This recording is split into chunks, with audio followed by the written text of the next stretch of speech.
कहानी मुट्ठी भर सरसों। एक समय की बात है, गौतम बुद्ध एक गांव में अपने शिष्यों के साथ प्रवास कर रहे थे।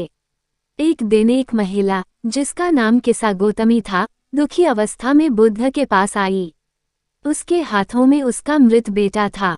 उसकी आंखों में आंसू थे और उसने बुद्ध से कहा, भगवान, कृपया मेरे बेटे को जीवित कर दीजिए, मैं उसके बिना नहीं रह सकती। गौतम बुद्ध ने शांत स्वर में कहा, मैं तुम्हारी मदद कर सकता हूँ, लेकिन पहले तुम्हें एक कार्य करना होगा। महिला ने तुरंत सहमति जताई, जो भी कहेंगे मैं करने को तैयार हूँ। बुद्ध ने कहा, जाओ और इस गांव में किसी ऐसे घर से सरसों के दाने लेकर आओ जहां कभी किसी की मृत्यु न हुई हो। किस्सा गौतमी ने सोचा कि यह बहुत सरल काम है।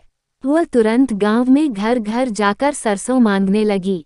हर घर में उसे सरसों तो मिलती, लेकिन जब वह पूछती, क्या इस घर में कभी किसी की मृत्यु नहीं हुई है, तो हर कोई यही कहता, यहाँ भी किसी न किसी ने अपनों को खोया है।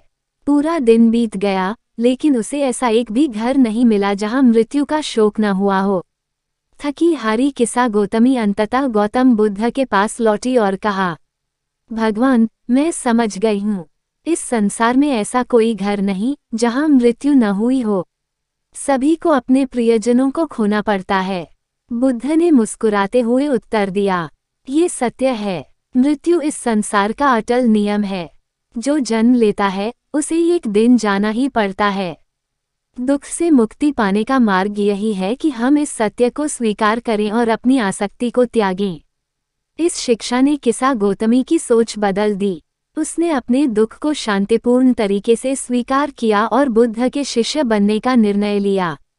सीख, इस कहानी से यह संदेश मिलता है कि जीवन और मृत्यु का चक्र अपरिवर्तनीय है। जीवन की सच्चाई को समझकर हम अपने दुखों को कम कर सकते हैं।